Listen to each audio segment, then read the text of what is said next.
Erim Rossiyaga majbur bo'lib ketgan edi, men esa yangidan kelin bo'lib bu xonadonga tushgandim. Avvaliga uyda hamma narsa joyida, odatdagidek edi. Qaynonam oz yumushlari bilan, qaynotam esa jiddiy, lekin salobatli odamdek ko'rinar, har gal menga qaraganda "qizim" deb mehribon so'zlar aytar, o'zimni erkinroq his qilardim. Men ham uni hurmat qilardim, otamdek ko'rib so'zini ikki qilmasdim. Ammo kunlar o'tgani sayin uning qarashlari, gap-so'zlari asta-sekin o'zgarib bordi. Men hali yosh, hayotning ko'p sinovlarini ko'rmagan, orzularimga to'la edim. Erimni sog'inib yashardim, unga ishonch bilan qarardim. Har kuni tong otishi bilan u haqida o'ylab, kechasi uxlashdan oldin ham duo qilib yotardim. Ammo qaynotamning ko'zlaridagi o'zgarish meni hayratga solardi. Dastlab u bahona topib yonimga kiradigan bo'ldi. "Eshikni yopdingmi, hovlida it qichqirdi" kabi gaplar bilan xonam eshigidan bosh chiqardi. Men esa o'zimni go'yoki hech narsani sezmagandek tutardim. Lekin yuragimda galati qo'rquv uyg'onardi. Har safar u kirib kelganida ich-ichimdan noqulaylik sezardim. Bir kuni kechqurun hamma uyquda, atrof jimjit bo'lib qolgan paytda qaynotam sekin eshikni ochib xonamga kirdi. Nafasim tiqilib, yuragimni qo'rquv bosdi. U menga qaradi, yuzida bir galati jilmayish bor edi. Asta yonimga yaqinlashib qo'limdan ushladi. Shu zahoti yuragim duv-duv urib ketdi. Tilim kalimaga kelmadi, ovozim chiqmay qoldi. U esa qo'limni mahkam tutib, jilmayib qarab turardi. O'sha kundan boshlab hayotim butunlay o'zgardi. Har kecha vaqt yaqinlashgani sayin ichimdan qo'rquv kuchayar, yana kelsachi, yana eshikni ochsachi degan o'ylar bilan ko'zlarimga uyqu kelmasdi. Yostigim hol bo'lib ketguncha yiglardim. Ammo hech kimga aytolmasdim. Qaynonamga aytsam ishonarmidi? Yoki meni ayblarmidi? Erimga aytsam, u hamma narsani tashlab kelib qolardi, odamlar orasida gap-so'z bo'lardi. Shu qo'rquvlar meni ich-ichimdan ezib tashlardi. Qaynotam esa tobora oshkora harakat qila boshladi. Endi u bevosita erining o'zi "yo'q, sen ham yolg'izsan, men senga suyanch bo'lishim mumkin" derdi. Uning bu gaplari yuragimni ortab yuborardi. Men esa boshimni egib, indamay yiglardim. Ichimda esa iztirob, alam va sabr uyg'onardi. Kunlar shu tariqa o'taverdi. Men esa kundan-kun ko'proq ezilib bordim. Har oqshom tonggacha bedor yotib, yuragim qo'rquvdan titrar, eshikning har bir shitirlashdan seskanardim. Bugun yana kelsachi degan o'y meni oldirardi. Faqat erimning qo'ng'iroqlari, ovozini eshitgan lahzalarimgina menga ozgina tasalli berardi. U har safar "hammasi yaxshi bo'lsin, sabr qilgin, tez orada o'zim kelaman" derdi. Men esa unga "hammasi joyida" deb yolg'on gapirardim. Chunki haqiqatni aytishga tilim bormasdi.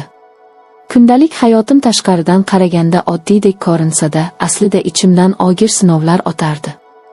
Kunduzi hamma o'z ishlari bilan band, men esa hovlida yumushlarimni qilardim. Qaynotam menga qaraganda ochiqchasiga hech nima demas, ammo nigohlari ichimni teshib o'tar, yuragimni gash qilardi. Men esa o'zimni ko'rmaganday tutardim. Har kuni shunday yashash menga juda og'ir bo'lib qolgandi. Kech kirishi bilan esa qo'rquv yanada kuchayardi. Har bir shitirlash, har bir tovushga quloq solardim. Bolalar kabi ko'zlarimni yumib, "iltimos, bugun kelmasin" deb ichimdan so'rardim. Lekin u baribir kelardi. U uy jim bo'lganda asta kirib, yonimga yaqinlashardi. Dastlab faqat gapirish bilan cheklanardi, lekin vaqt o'tishi bilan qo'llarini cho'zadigan bo'ldi. Men esa har safar o'zimni yulib olib, qochib qolar, yo'lakka chiqib ketar, qaynonam uyg'onib qolmasin deb hamma narsani ichimga yutib, jim turardim. O'sha kechalarda ko'zlarimdan yosh to'xtamasdi. Qanchalik qiyin bo'lmasin, erimning yuzini o'ylab sabr qilardim. Chunki men uchun eng muhim narsa o'z nomimni asrash va unga xiyonat qilmaslik edi. Qaynotam esa meni tobora siquvga oldi.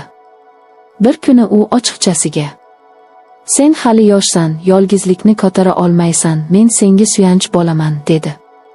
Men esa yiglab yubordim, "Iltimos, bunaqa gapni qaytarmang" dedim. Ammo u jilmayib qo'ydi, xuddi gapimni eshitmaganday. Shu paytda qalbimda kuchli qaror tugildi. Nima bo'lsa ham chidashim, o'zimni himoya qilishim kerak. Har kuni o'zim bilan ichki kurash olib bordim. Ba'zida hammasini erimga aytib yuborsamchi deb o'ylardim, ammo keyinroq odamlarning gapi, qaynonamning ishonchsiz qarashlari, erimning qattiq jahl qilishi ko'z o'ngimga kelardi. Shu sabab jim qoldim. Kunlar bir o'taverdi. Men esa uy ishlarini qilib, qaynonamning yonida o'zimni odatdagiday tutardim. U esa hech narsadan bexabar edi. Qaynotam ham kunduzlari sokin yurardi, ammo tunlari yana o'z odatini takrorlardi. Shu holatda men kun sanab yashardim. Telefon jiringlasa, yuragim quvonchdan hapriqar, erimning ovozini eshitib, tezroq qaytsang edi, deb ichimda pichirlar edim. Ammo unga dardimni ayta olmasdim. Har safar unga hammasi yaxshi deb yolg'on gapirardim. Bu yolg'on tilimdan chiqsa-da, yuragimni tilkapora qilardi. Shu yashirin sir bilan kunlarim o'taverdi. Har kecha yuragimda qo'rquv, ko'zlarimda yosh, labimda esa sabr bilan. Kechalarim tobora og'ir sinovga aylanib borardi. Har tong uyg'onganimda o'zimni xuddi tun bo'yi urushdan chiqqandek holda his qilardim. Yuzimda iztirob, ko'zlarimda qizillik, yuragimda esa iztirob izlari qolardi. Qaynonam ba'zan menga qarab, "Kelin, nega bu qadar rangiroying oqarib ketgan? O'zingni ehtiyot qil, yosh bolalarning boshi qotadi", derdi. Men esa jilmayib, "Hech narsa yo'q, tinchman", derdim. Ammo ichimda bo'ron esardi. Qaynotamning qarashlari kundan kun kuchayib, har kuni meni sindirishga urinayotganini sezardim. Bir kuni yana kech tushdi. Uy jimjit, hamma uyquda. Yuragim yana titradi. Men deraza yonida o'tirib, ko'zimni yuma olmadim. O'zimni chalgitish uchun Qur'on kitobini olib, asta ovoz chiqarmay o'qiy boshladim. O'sha paytda qaynotam eshikni sekin ochib kirdi. Ko'zimni kitobdan uzmadim, qo'lim qaltirardi.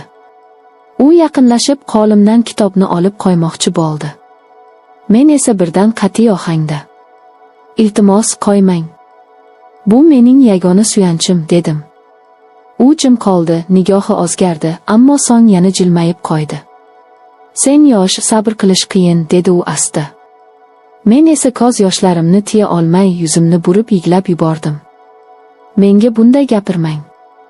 Men erimni kutaman", dedim qattiq ohangda.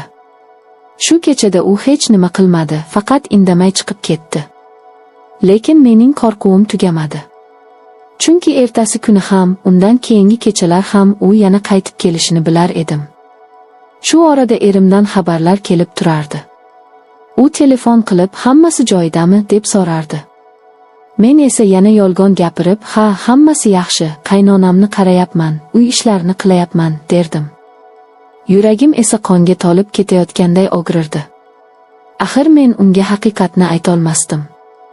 Uning yuragini og'ritishdan, uydan chiqib ketishidan, odamlarning gap-so'zidan, eng yomoni esa nomimning bulanishidan qo'rqardim.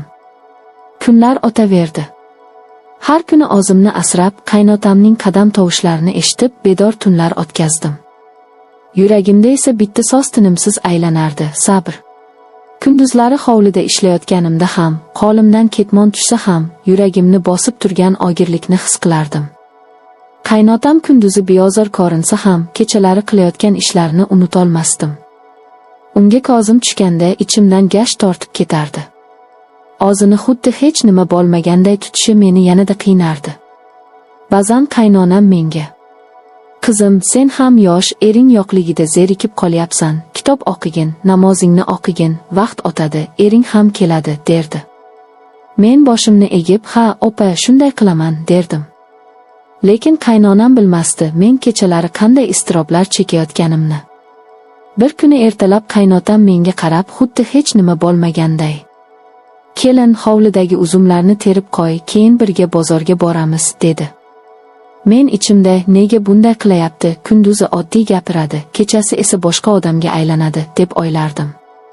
Ko'nglimda esa nafrat va alam kuchayib borardi. O'sha kecha yana uy jim bo'lganda, u sekin xonam eshigini taqillatmasdan ochib kirdi. Qo'rquvdan yuragim o'zimni eshitmasdi. Qo'limda tasbihimni siqib turardim. U yonimga yaqinlashib, qo'limdan ushladi. Men esa birdan qattiq qarshilik qildim. "Iltimos, qo'lingizni torting. Men erimni kutayapman", dedim ovozimni ko'tarmay, ammo qat'iy ohangda. U esa menga qarab past ovozda, Eshikni yopib qichqirmasang hech kim bilmaydi, dedi. Bu so'zlar yuragimni teshib yuborgandek bo'ldi. Men yiglab yubordim, yuzimni yopib o'tirib qoldim. U esa indamay chiqib ketdi. Shundan keyin o'zimni yanada ehtiyot qila boshladim. Har kecha eshigimni ichkaridan mahkam qulflab qo'yardim. Yuragim doim bugun keladimi, yo'qmi degan qo'rquv bilan urardi. Telefon orqali erim bilan gaplashganimda, u quvnoq ohangda, ko'p o'qigin, sog'ligingni asragin, tez orada kelaman, derdi. Men esa ko'z yoshlarimni artib jilmayishga majbur bo'lardim. Uning ovozini eshitibgina ozgina orom olardim. Ammo ichimdagi og'irlik, qo'rquv va sir meni kundan-kun ezib borardi. Shu holatda yashash juda mushkul edi.